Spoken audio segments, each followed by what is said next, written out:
My parents gave my brother a $1 million business, but told me to start from scratch. I spent my entire childhood believing that hard work meant something, that if I pushed myself, if I made the right choices, if I proved myself over and over again, I would earn my parents' respect, their support, their belief in me. But I was wrong. Because in my family, success wasn't earned. It was given. And my brother, Daniel, he had been handed everything. I still remember the day my parents sat me down, their expressions carefully neutral, their voices calm but calculated, as they explained that while Daniel was getting $1 million business fully funded, I was expected to make my own way. Life isn't fair, my father had said, leaning back in his chair like he had just spoken some profound truth. You'll appreciate success more if you earn it yourself. I had sat there staring at them, my fingers curling into fists beneath the table, the unfairness of it all settling into my chest like a weight I couldn't shake. They never said why Daniel got everything, why I got nothing. But I knew. I had always known. Because Daniel was the favorite, and I was just the extra. For years, I watched from the sidelines as my brother flourished under the golden light of their favoritism. They handed him a business that was already thriving, clients secured, accounts in place, money flowing before he even had to lift a finger. When he made mistakes, and he made plenty, they were quietly fixed. My father pulled strings, my mother smoothed over problems, their wealth and influence shielding him from consequences. And me? I was expected to struggle, to prove myself in ways Daniel never had to claw my way up from nothing with nothing while he sat atop a throne built from handouts and privilege. At first, I thought if I worked hard enough, if I showed them I could succeed on my own, they would finally see me as worthy. So I put in the hours. I worked dead-end jobs, saved every dollar, taught myself everything I could about business, about investments, about building something from the ground up. And when I finally got my first real opportunity, a chance to open my own small company, built entirely from my own efforts, I thought, for just a moment, that my parents might be proud, that they might finally look at me the way they looked at Daniel. But when I told them, my mother had simply smiled, that practiced, distant expression she always wore when she was unimpressed. "That's nice, dear," she had said, "but you really shouldn't overwork yourself." And just like that, I knew. They didn't care. They never would. Years passed. I built my company brick by brick, pouring everything into it, working harder than I had ever thought possible. And it paid off. Slowly, then all at once. The business grew, expanded, thrived. What had once been barely surviving was now flourishing beyond anything I had imagined. I was finally successful. Not because of my family, but despite them. And that should have been enough. But then, just as I was starting to enjoy the life I had built for myself, just as I had proven every single one of them wrong, my parents came crawling back. Because Daniel, the golden boy, the one who could do no wrong, had finally failed. It was my mother who called first. I ignored the first few attempts. Then the messages started coming in. Mom. "Hey, sweetheart. We haven't talked in a while. Call me when you get a chance." Mom. "I know you're busy, but this is important." Mom. "Daniel needs help." There it was. The real reason they were suddenly interested in me again. I debated ignoring her completely, but some stubborn part of me needed to hear it for myself. So I called. The moment she picked up, she was already playing her part, her voice soft, sweet, full of motherly concern. "Oh, honey, I've missed you so much," she sighed. "How have you been?" I smiled, though she couldn't see it. "You mean before or after you suddenly remembered I exist?" She hesitated just for a fraction of a second before regaining her composure. "Don't be like that," she chided, like I was being unreasonable. "We're family." I let out a short laugh. "Are we?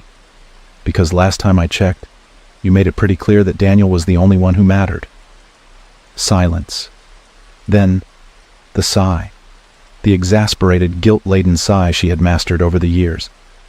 "Your brother is in trouble," she said. "His business is struggling. It's not his fault. He had some bad investments, a few dishonest partners." I cut her off. "Let me guess. He needs money." A pause. Then quietly, "Yes." I leaned back, shaking my head. Let me get this straight. You gave him a fully funded $1 million business. He squandered it. And now, after years of ignoring me, you suddenly want me to bail him out? Her voice tightened. We're not asking you to give him money, just a loan, a small investment. You have the resources now and... I didn't let her finish. Where was this concern when I was struggling? I asked, my voice sharp. Where was this family loyalty when I was working 3 jobs just to survive? More silence. Then her true colors began to show. You don't have to be so spiteful, she snapped. We always believed in you. We knew you could handle yourself. No, you didn't, I said coldly. You thought I wasn't worth the investment. Daniel is your brother, she pressed. He would help you if the situation were reversed. I almost choked on my own laughter. Would he? I asked. Because the last time I saw Daniel, he laughed in my face when I told him how hard I was working. Told me I should have just asked Dad for a handout like a smart person. She went quiet again, because she knew I was right. I took a slow breath, steadying myself. Then, with all the finality I could muster, I said, I owe Daniel nothing. Honey, please, no, I said. For once, you're going to hear me. I am not your backup plan. I am not the second choice you call when your favorite fails. I built this life on my own, and I will not fix the mistakes you let Daniel make. She tried again, softer this time. We're family. I clenched my jaw. Funny. That never seemed to matter when I was the one who needed help. And with that, I ended the call. They called again and again. But I never picked up, because I had finally learned the truth. I had spent my entire life chasing their approval, waiting for them to see me, to value me, to love me the way they loved Daniel. But they never would. And now, finally, I didn't need them to, because I had built something better, something real. And unlike Daniel's business, no one could take it away from me.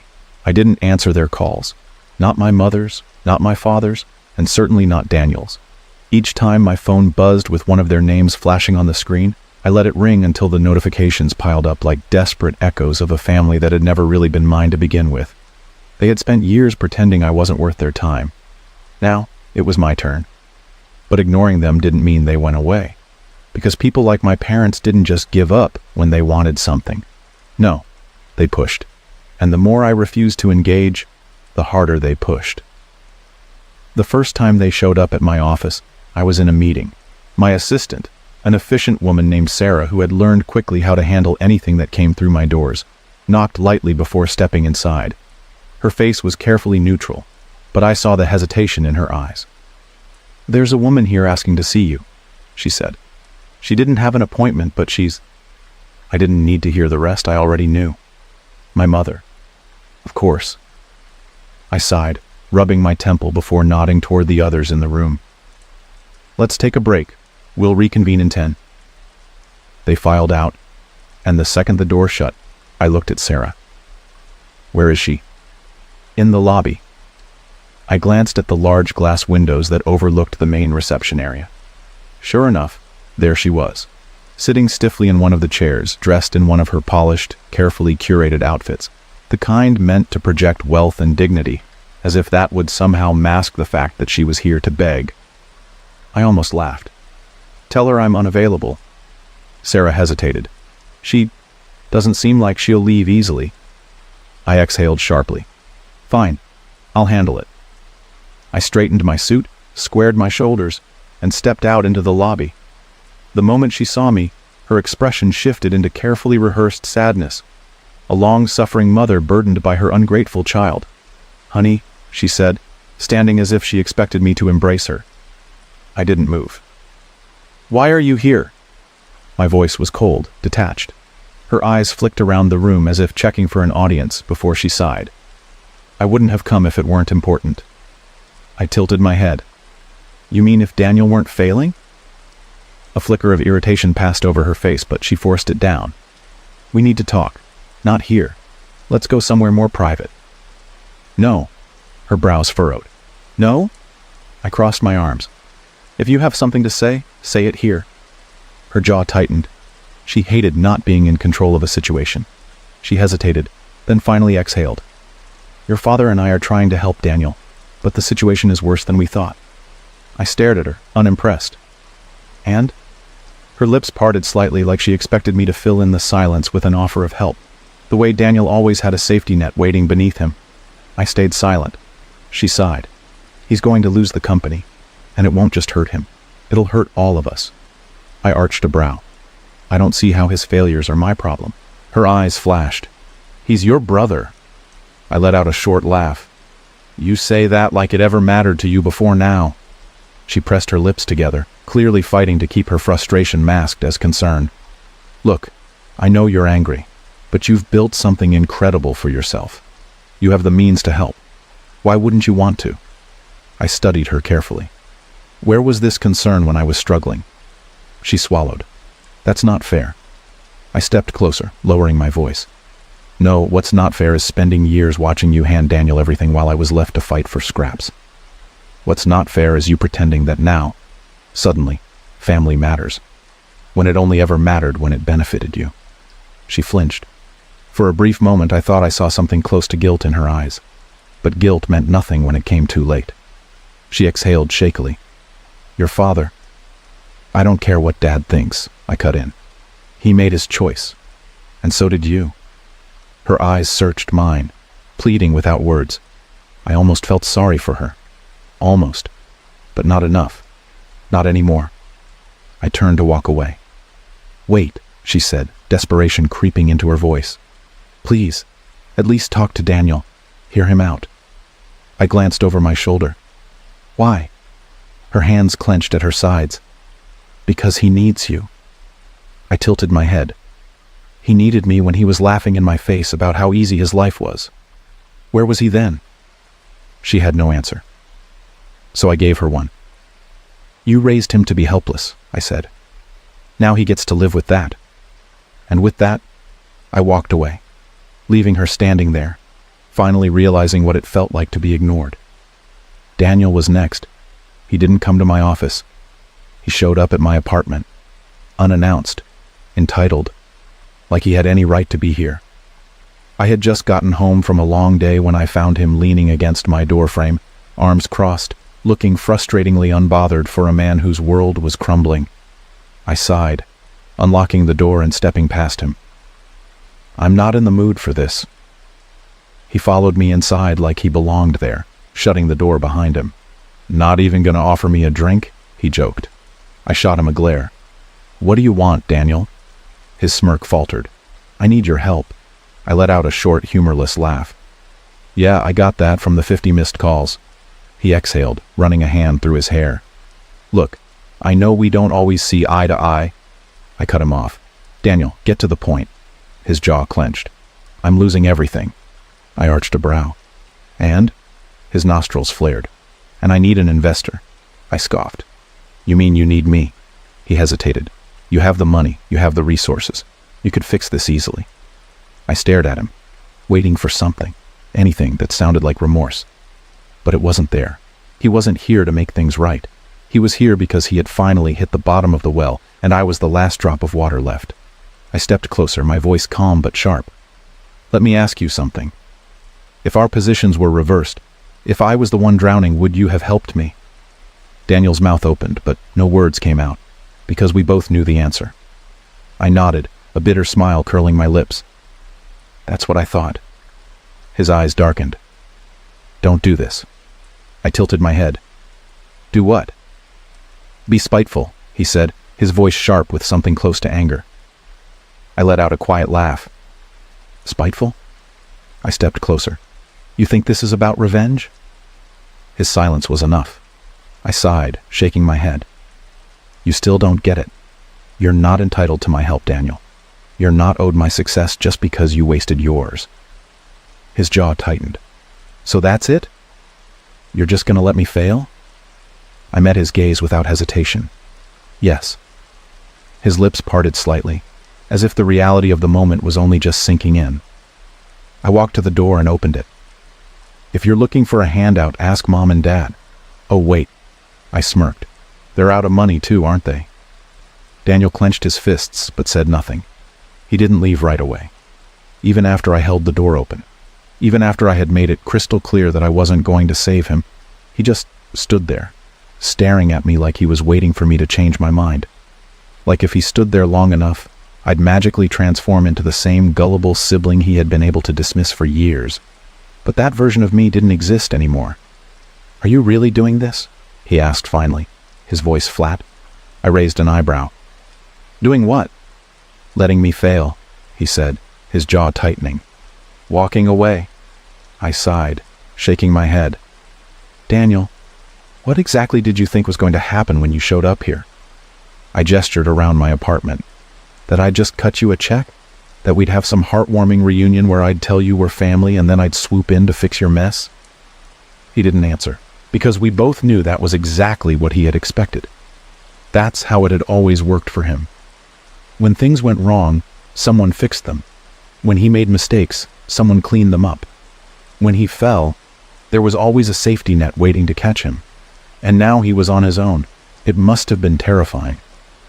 But I wasn't going to save him from it. His face darkened. "You don't understand how bad this is." I let out a short laugh. "Oh, I understand perfectly. What I don't understand is why you think it's my problem." He exhaled sharply, running a hand through his hair. "You don't have to be an asshole about it." I tilted my head. "Funny. I seem to remember you being an asshole every time I asked for help." His eyes flashed.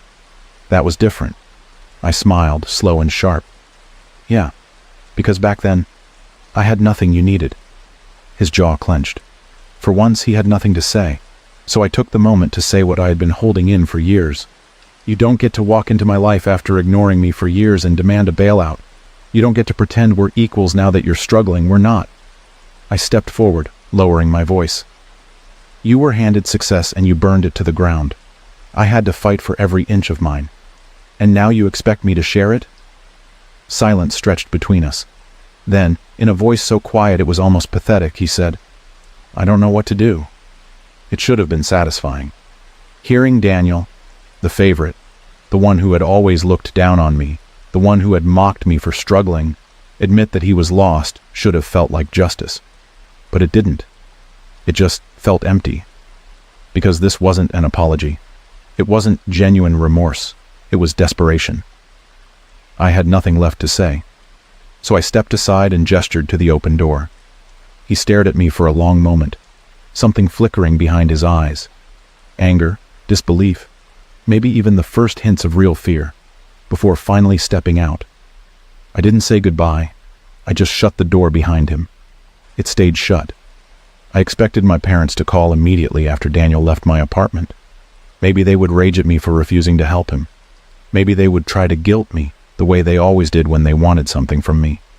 Maybe they would beg. But instead, silence.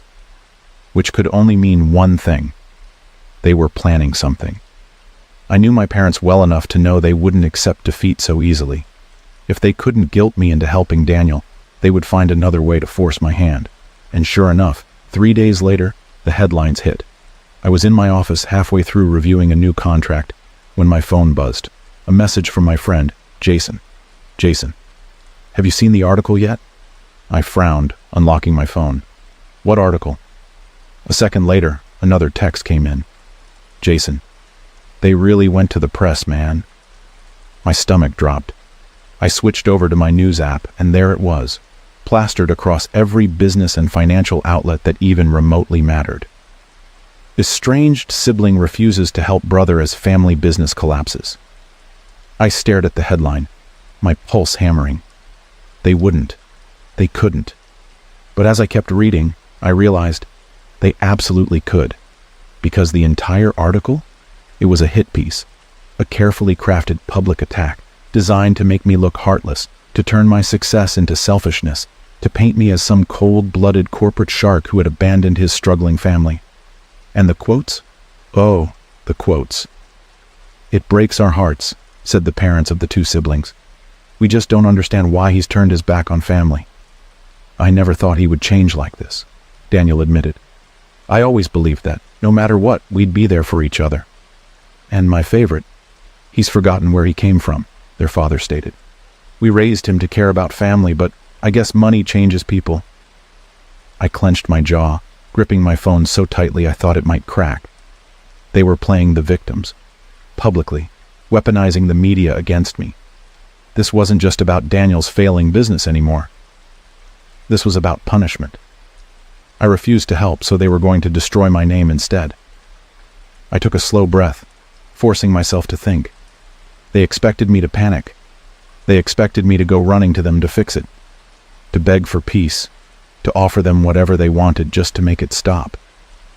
But what they didn't understand?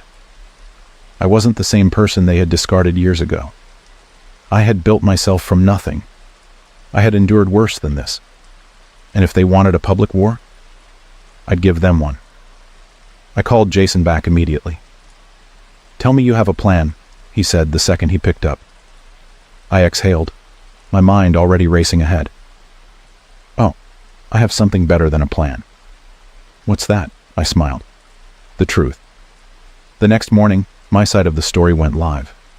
Not through some gossip outlet, not through some carefully worded PR statement.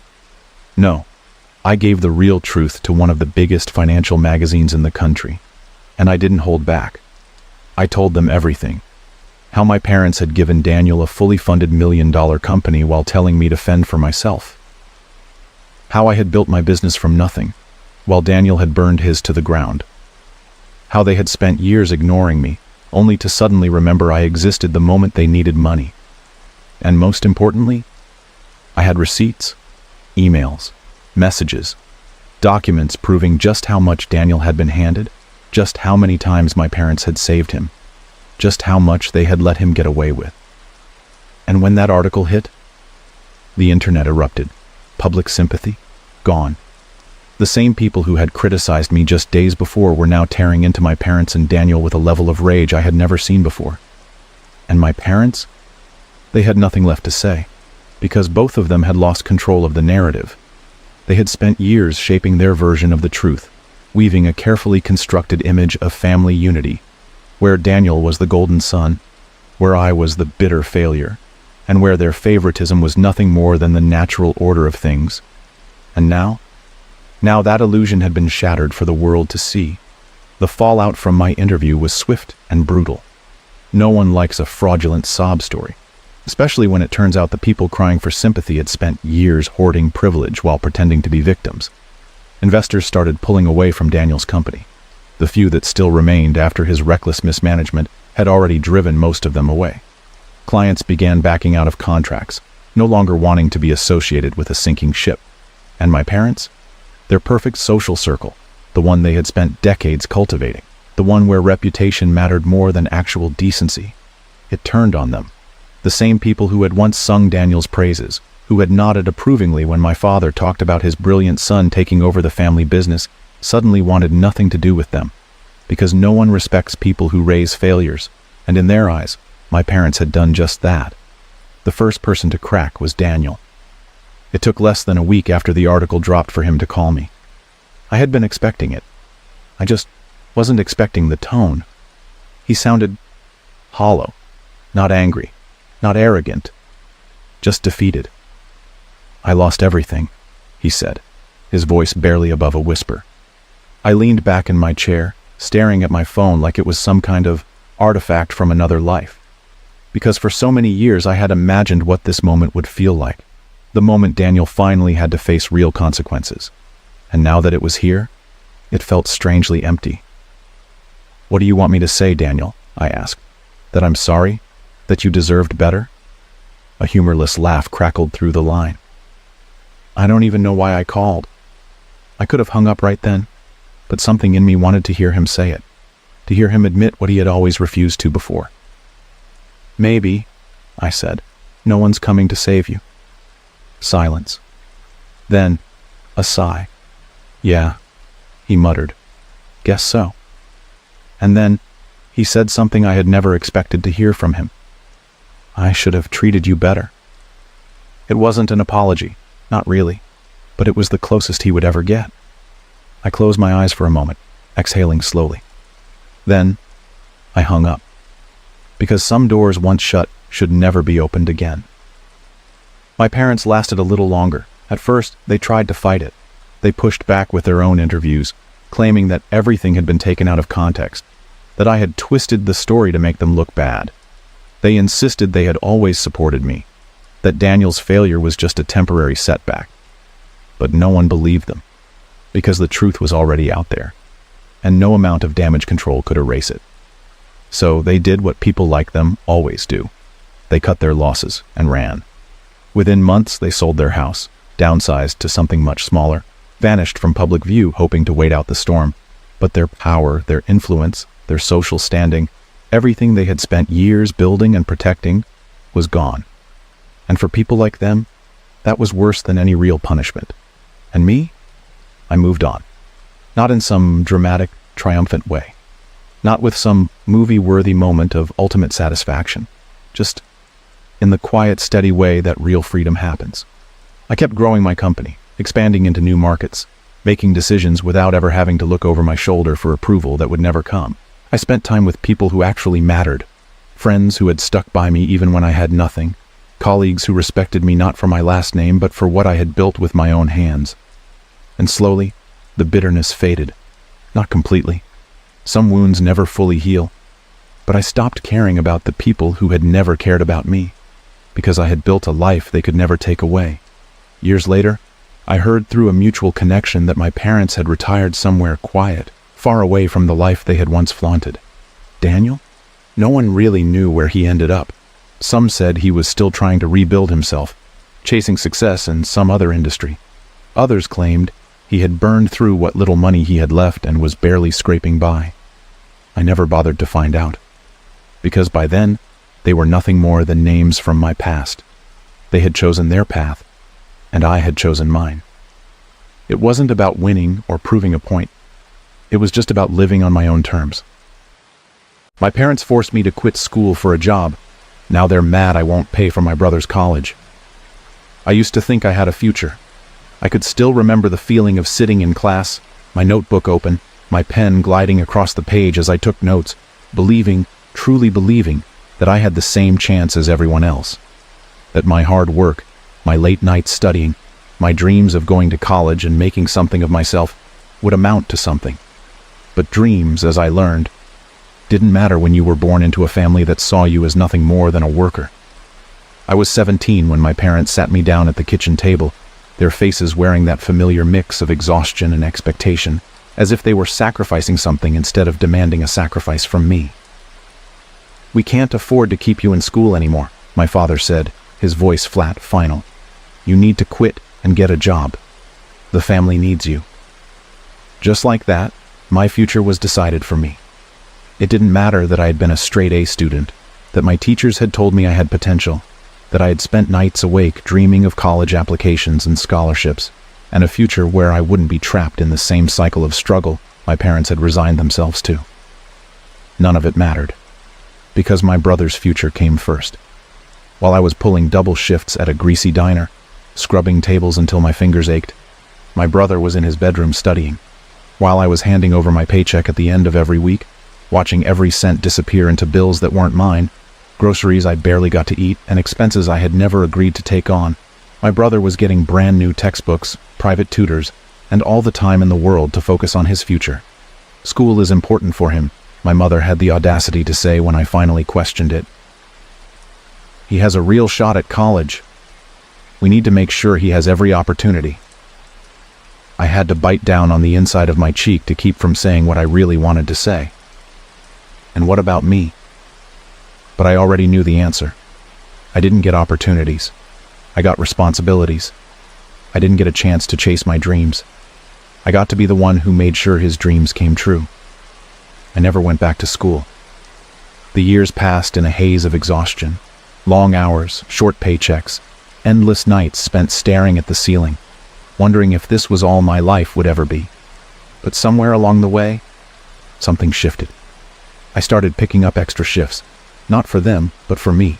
I found ways to learn on my own, reading business books in between customers, watching online tutorials in the few spare hours I had. When I finally saved enough money, I left that dead-end job and clawed my way into something better. I worked, I climbed, and against all odds, I built something for myself. I made more money than I ever thought possible. Not because anyone helped me, not because I had some safety net, but because I refused to be trapped forever. And just when I finally had a taste of freedom, just when I could finally breathe without feeling the crushing weight of their demands, they came back. It started with a phone call. I hadn't spoken to my parents in months, maybe even a year. Not because of any dramatic falling out, but because I had simply stopped reaching out, stopped offering myself up as their lifeline, stopped giving. But when my mother's name flashed across my phone screen, something in my gut twisted. I answered. She didn't bother with small talk. "Your brother's about to start college," she said, her tone light, expectant. "We need to talk about what you can contribute." I blinked. "Excuse me?" "His tuition," she continued, as if it was the most obvious thing in the world. "We've been looking at schools and some of them are expensive, but he has such a bright future. We figured since you're doing so well now, you'd want to help." I let out a short, humorless laugh. "You figured that, did you?" There was a pause.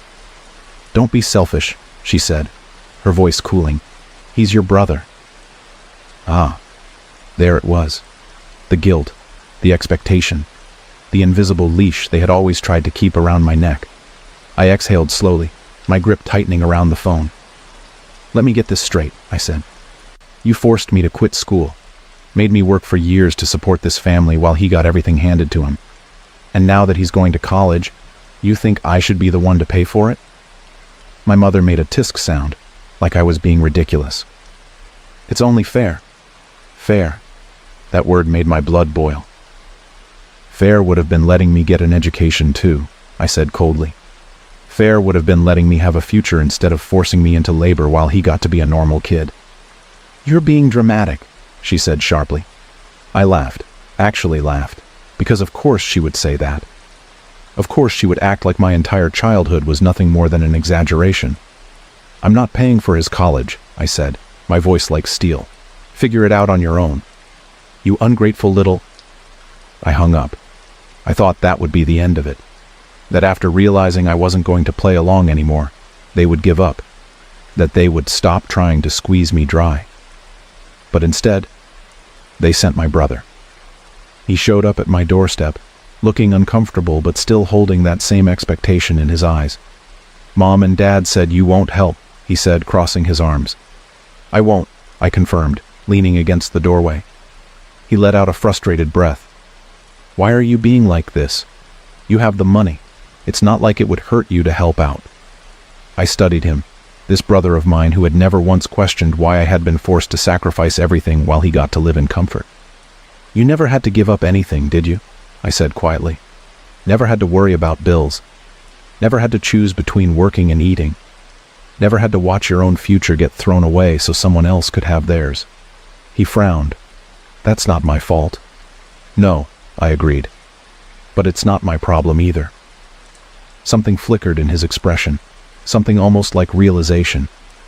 But then it was gone, replaced by anger. "Mom and Dad always said you'd turn out selfish," he snapped. I exhaled, shaking my head. "They didn't raise me to be selfish," I said, stepping back. "They raised me to be useful, and I'm not useful to them anymore." Then I shut the door in his face. The knock on my door came 2 days later. Not a timid, uncertain knock. No, this was sharp, insistent, the kind of knock that carried expectation, the kind that said, "We know you're in there. We know you owe us something. We're just waiting for you to accept it." I didn't move right away. I knew who it was before I even checked the peephole. Knew before I heard my mother's voice through the door, laced with irritation rather than warmth. "Open up." I took a slow breath, exhaling through my nose, fingers gripping the edge of the kitchen counter. It would have been easy to ignore her, but I wasn't interested in running, so I opened the door. She stood there, arms crossed over her chest, my father beside her, his expression grim, my brother lingering just behind them, hands shoved into his pockets like he didn't want to be there but had no choice. And suddenly, I understood. This wasn't a request anymore. It was an intervention. I leaned against the doorframe, tilting my head. "You could have called." My mother scoffed. "Would you have answered?" Fair point. She took a step forward, pushing her way inside without waiting for permission. My father followed, his usual silence feeling heavier than ever. and my brother shuffled in last, avoiding my gaze. I shut the door, turning to face them. "So, what is this?" My mother sighed dramatically, as if the weight of the world rested on her shoulders. "We need to have a serious conversation," she said, her voice edged with forced patience. I didn't respond, just crossed my arms and waited. She took that as a sign to continue. "You need to help your brother," she said simply. I let out a short, humorless laugh. "I already told you, I'm not paying for his college." Her lips pressed into a thin line. "This isn't up for debate." That was when my father finally spoke, his voice low, heavy. "We raised you," he said, his eyes dark with unspoken meaning. "We gave you everything we could." I inhaled slowly, holding back the sharp response bubbling in my throat. "You didn't raise me," I said, my voice even. "You put me to work." My mother's jaw tightened.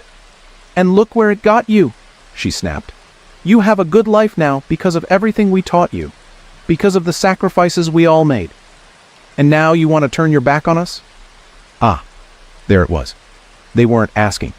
They were demanding. Not because they believed I owed them, but because they had spent my entire life training me to believe it too. And now that I was finally rejecting that belief, it scared them. I exhaled slowly. "I didn't get here because of you," I said, my voice calm. "I got here in spite of you." My mother's nostrils flared. "That's not fair." "Fair?" I repeated, my voice sharp now. "You want to talk about fair? Tell me, was it fair when you forced me to drop out of school while he got tutors? Was it fair when I was handing you my paychecks as a teenager while he didn't have to lift a damn finger?" My brother finally looked up, scowling. "I didn't ask for that." "And I didn't ask to have my future stolen," I shot back. "But here we are." A tense silence settled over the room. And then, my mother did what she always did when she wasn't winning. She turned to guilt. "If we had any other choice, we would have taken it," she said, shaking her head. "But we had to make sacrifices. You weren't the only one who suffered." I tilted my head. "Oh? And what exactly did he sacrifice?" I gestured toward my brother, who flinched at the sudden attention. "What did you give up, huh?" He said nothing, because there was nothing to say. My mother's lips parted, but before she could speak, my father stepped forward, his voice dropping into something quieter, more dangerous. "We took care of you," he said, and suddenly I recognized the tone, the unspoken threat beneath it. "And in this family, we take care of each other." I understood exactly what he was saying. "If you don't do this, you're not part of this family anymore." I inhaled slowly, a strange kind of clarity washing over me. This wasn't about my brother. This was about control, about making sure I never truly broke free. Because if I said yes, if I agreed to fund my brother's education after everything they had done to me, I would be proving to them that they still owned me.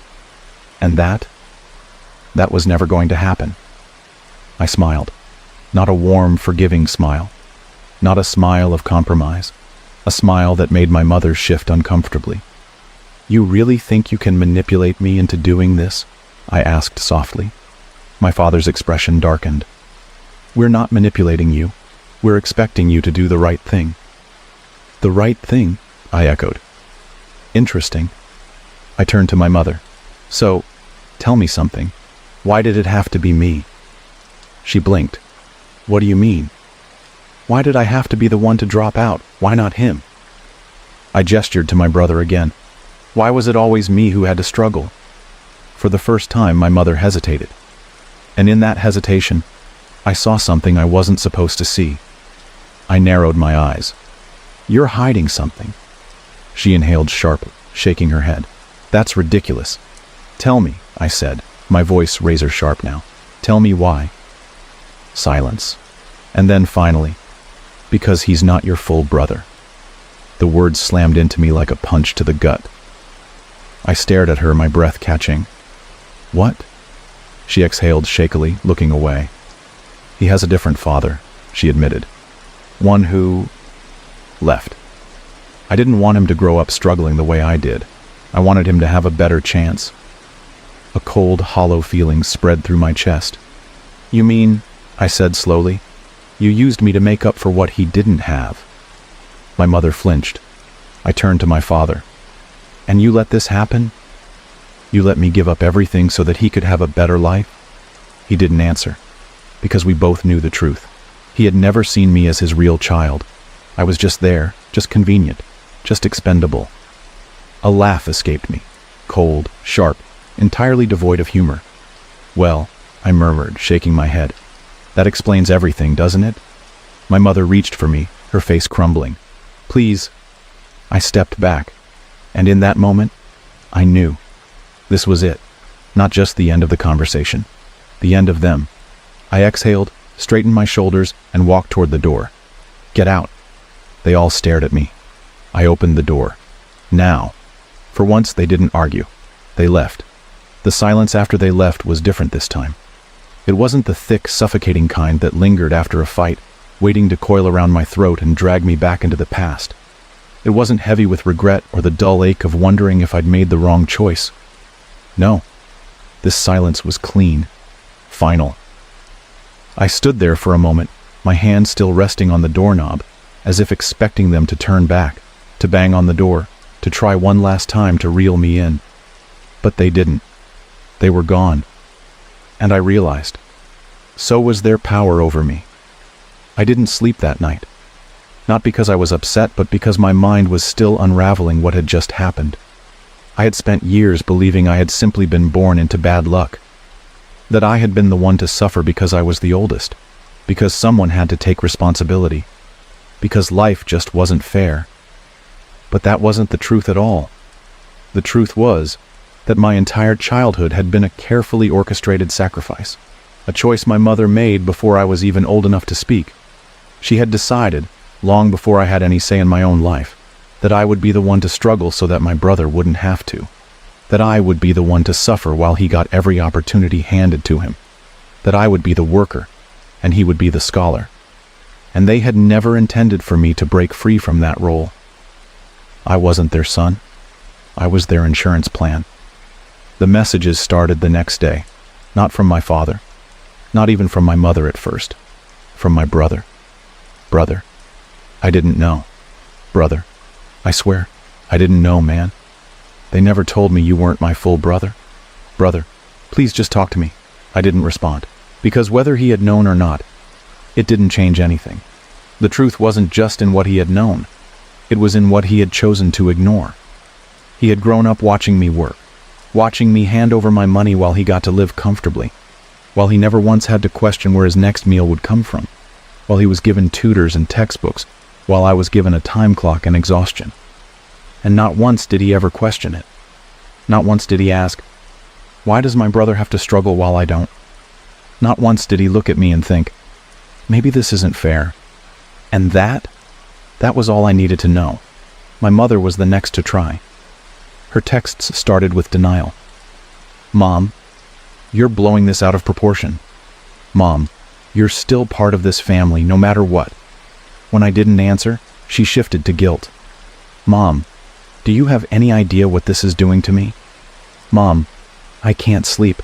I can't eat. I raised you. How can you treat me like this?" I still didn't answer. Then she turned to anger. "Mom, fine, be selfish, be cruel, but don't expect us to come crawling back when you finally realize how much you've hurt this family."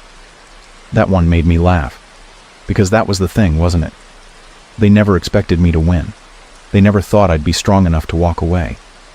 They had built their entire lives around the assumption that I would always stay, that I would always be desperate enough to keep giving. But they were wrong, and I was done.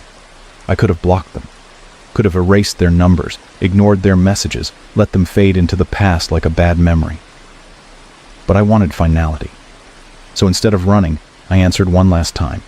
I sent one single message to my mother. Me. You didn't raise me.